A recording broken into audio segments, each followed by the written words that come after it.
Ya pemirsa, sebanyak 10.887 warga terdampak banjir bandang di longsor dan juga longsor di Kabupaten Tapanuli Tengah, Sumatera Utara ini masih bertahan di pengungsian.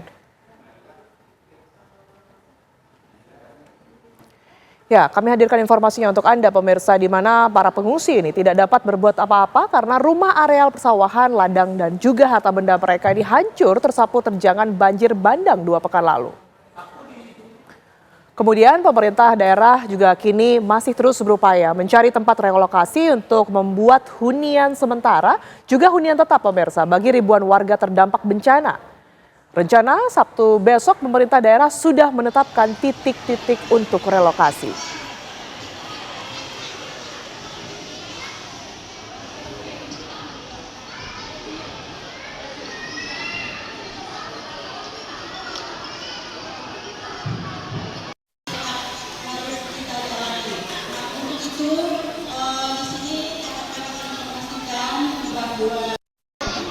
Kita harus tertib ya, harus tertib, jangan ada nanti yang desak-desakan.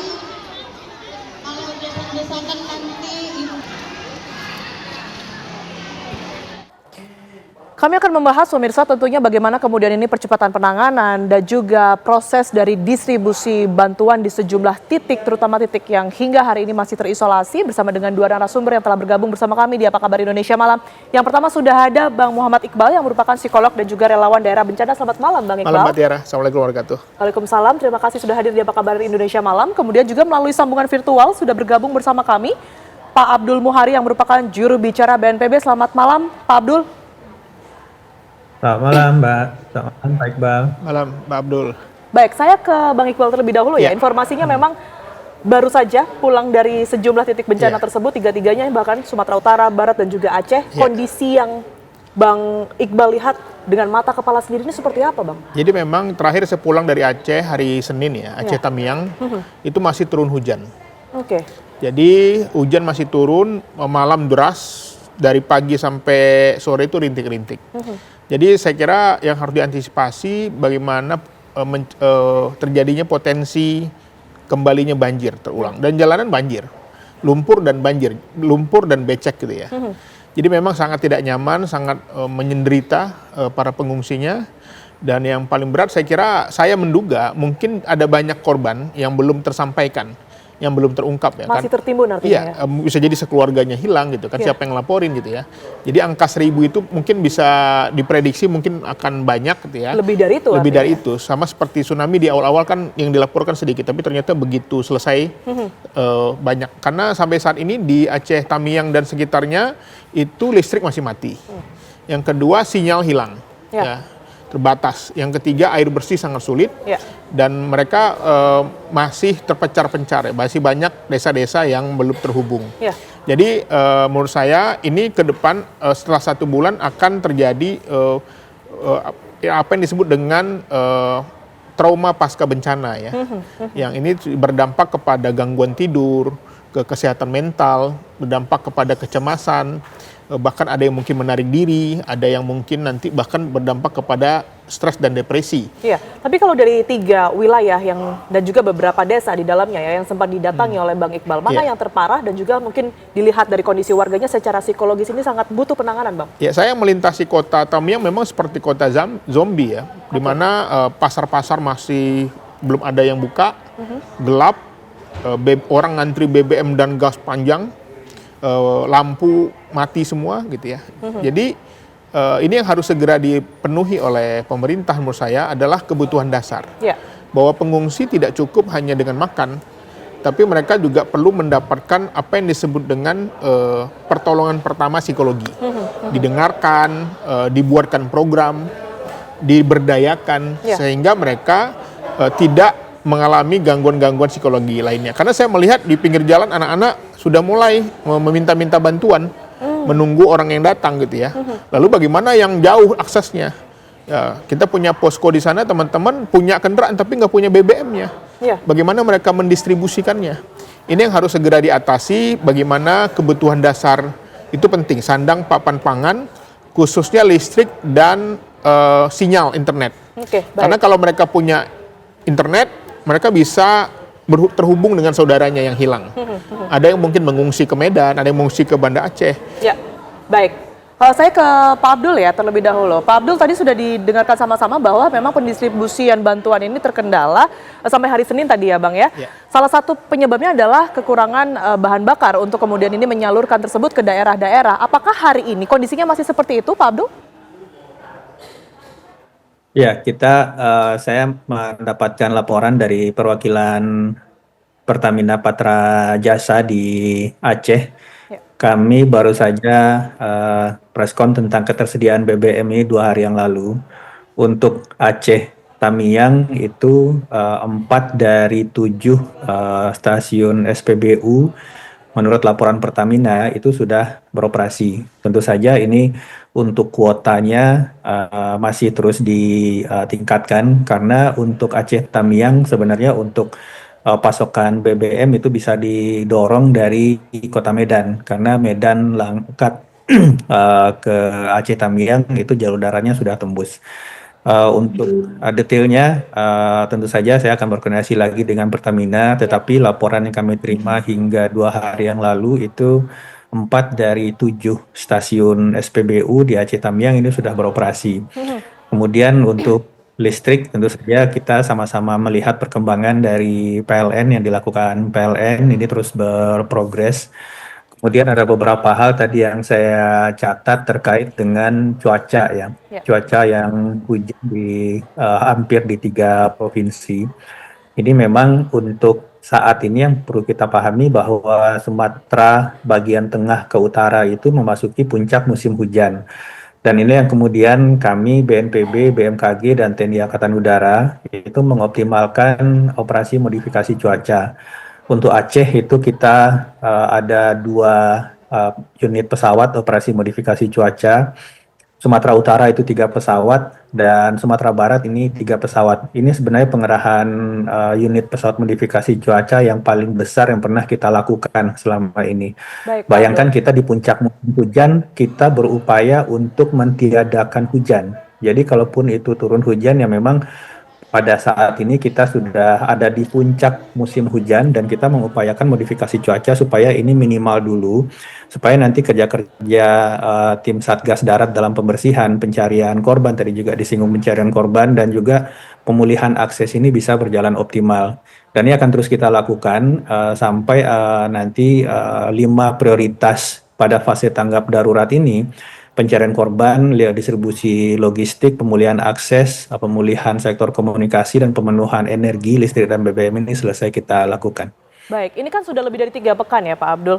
Apakah memang kendala pendistribusian yang dialami oleh tim SAR, kemudian juga tim dari BNPB ini masih sama? Artinya kalau tadi kita dengarkan sebenarnya akses sudah mulai pulih kembali di beberapa titik begitu ya. Lantas apa yang kemudiannya harus dilakukan dan juga kondisi di sana sehingga masih ada lokasi-lokasi yang belum merata begitu bantuan dan juga pendistribusiannya? Jadi skema distribusi logistik kita begini, kami pemerintah memegang satu posko pool distribusi pool logistik di Lanut Iskandar Muda. Ini yang menampung distribusi logistik baik itu dari Jakarta, dari kemudian filantropis, organisasi masyarakat, dan lain-lain. Ini kemudian kita distribusikan melalui 3 jalur yang bisa kita tembus dengan jalur darat itu kita distribusikan dengan truk. Ini tonasenya paling besar. Kemudian yang yang belum bisa ditembus pakai darat, tetapi kita harapkan dengan tonase yang banyak ini kita lakukan dengan kapal laut. Ini biasanya kita lakukan untuk Lok Sumawe, Aceh Timur, Aceh Utara itu sekali sorti kapal laut.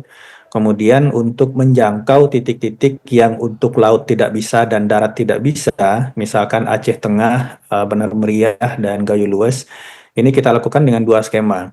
Pertama dengan karavan yang tonasenya itu bisa 1,5 ton atau dengan heli besar MI yang hingga 2 ton itu kita drop di posko kabupaten. Baik, Pak Nah, Abdul. ketika sudah kita drop di posko kabupaten, Baik. maka pemerintah daerah kabupatenlah yang kemudian mendistribusikan logistik ini ke penduduk di sekitar posko kabupaten itu. Nah, kalau ada titik-titik pengungsian terpisah yang scatter yang mereka tidak bisa menjangkau posko kabupaten, ini koordinatnya diinformasikan ke kami untuk kami kejar dengan heli yang kecil dengan sorti-sorti udara kami. Jadi distribusi logistiknya demikian.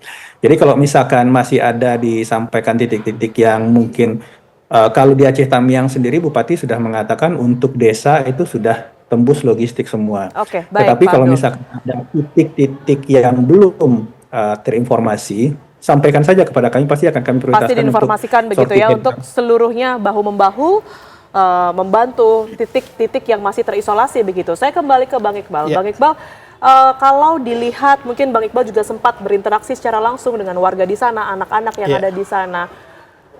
Dampak psikologis yang paling terlihat, Bang, Ya. pada masyarakat yang kemudian ini baru saja mengalami bencana ini apa, Bang? Ya, paling berat itu adalah mereka, saya menduga ya, walaupun saya tidak melakukan asesmen langsung, Ya. tapi setiap kita wawancara nangis ya. Oke. Khususnya ibu-ibu, para ayah ya. Karena mereka yang paling berat itu adalah bukan hanya kehilangan keluarga, tapi harta benda. Sawahnya, ternaknya ya. Kemudian juga mereka tidak terhubung dengan keluarganya. Ya, ini yang paling berat. Makanya saya melihat yang perlu itu adalah bagaimana kita banyak mengirimkan para psikolog, para konselor, para sarjana psikologi, para ustadz, ya, para tokoh agama untuk bisa memberikan dukungan psikososial. Semacam stress release begitu. Iya, semacam konseling ya. Konseling. Tapi tidak dalam, dia lebih kepada mendengarkan, ya, memberi semangat, memotivasi. Ya. Karena saya melihat wajah-wajah kosong, tatapan kosong. Yang mereka bayangkan ini bagaimana kehidupan saya ke depan, bagaimana anak-anak saya sekolah. Bahkan sekarang juga yang menariknya dari teman psikolog saya, banyak juga masyarakat yang stres melihatnya, mendengar berita di media sosial. Iya, berdampak juga gitu Iya, ya. karena melihat ini antara influencer sama pemerintah nggak kompak. Nah, harusnya saran saya teman-teman BNPB mungkin bisa lah ngajak-ngajak ngopi para influencer ini. Pak Presiden Merangkul lah mungkin, ya.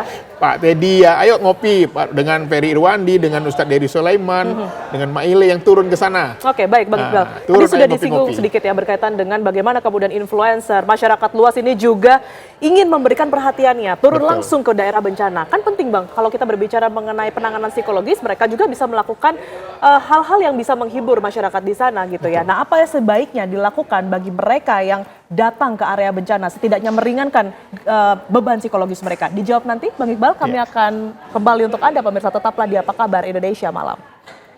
Anda kembali di Apa Kabar Indonesia Malam, pemirsa. Pasca banjir bandang yang menerjang Kabupaten Pidijaya Aceh, warga terpaksa harus membersihkan rumah mereka ini secara mandiri. Lumpur dan juga timbunan tanah memasuki rumah warga ini dibersihkan dengan menggunakan alat seadanya. Warga hingga saat ini masih terendam tanah dan juga material lumpur akibat banjir bandang yang melanda Provinsi Aceh. Salah satunya di tempat kami mengabarkan saat ini yakni di Desa Berawang, Kecamatan Merdu, Kabupaten Pidijaya. Kami akan mengajak Anda pemirsa untuk melihat lebih dekat bagaimana kondisi salah satu rumah warga yang saat ini masih terendam lumpur dan juga tanah. Di tempat kami mengabarkan saat ini kurang lebih tanah yang masih menumpuk ada setinggi sekitar 120 cm yang warga hingga saat ini masih bingung bagaimana cara membersihkannya. Karena hingga saat ini belum ada satupun alat berat yang diberikan oleh pemerintah untuk bisa membantu mereka membersihkan pemukimannya. Kami akan mengajak Anda untuk melihat lebih dekat ke dalam bagaimana proses pembersihan yang dilakukan oleh warga secara manual menggunakan alat seadanya, hanya menggunakan skop, cangkul, dan lain sebagainya. Ini bisa dilihat pemirsa bagaimana warga saat ini sedang membersihkan pemukimannya dengan menggunakan alat seadanya seperti cangkul, skop, dan lain sebagainya. Ini membutuhkan waktu berbulan-bulan atau mungkin sampai 1 tahun karena ini sangat-sangat sulit pemirsa. Anda bisa bayangkan bagaimana cara membersihkan ini semua dengan alat seadanya. Kenal dulu siapa? Saya Reza. Oke Bang Reza, ini rumah Abang sudah berapa lama Bang membersihkan ini semua? Karena ini kita lihat masih sangat-sangat tinggi lumpurnya. Kalau bersihin rumah udah 20 hari lebih lah. 20 hari lebih. Pada awalnya ketinggian tanah dan juga air ini semana Bang, boleh kasih tahu Bang? Kalau air segini, tanahnya segini. Oh gitu, itu Kurang lebih berapa senti tuh, Pak? Ada 2 meter. Semeter setengah ada kalau lumpurnya.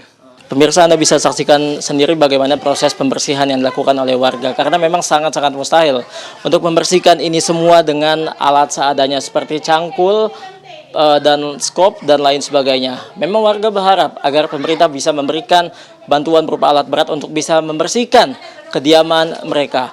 Dari Kabupaten Pidijaya, Faisal Renali, Junaidi, TV One mengabarkan. Ya pemirsa, lumpur tebal ini masih berada di rumah warga. Mereka pun juga tidak tahu bagaimana kemudian ini membersihkan lumpur-lumpur tersebut, terutama juga kayu ya yang kemudian berada di sekitaran rumah mereka. Saya akan langsung tanyakan ke Pak Abdul. Pak Abdul, ini seperti apa ya penanganan yang bisa setidaknya diharapkan oleh masyarakat di sana yang terdampak? Mereka tidak tahu harus melanjutkan hidup di rumah itu lagi atau tidak gitu ya, karena lumpur masih tebal, kayu pun di mana-mana, nggak tahu mulainya dari mana. Seperti apa Pak Abdul? Ya, untuk pembersihan saat ini kita sudah meminta tambahan personil dan alat berat ke TNI, dan Presiden sendiri sudah menyampaikan ada 1.000 alat berat yang sedang dikirim ke nanti Pak Abdul? saja ini.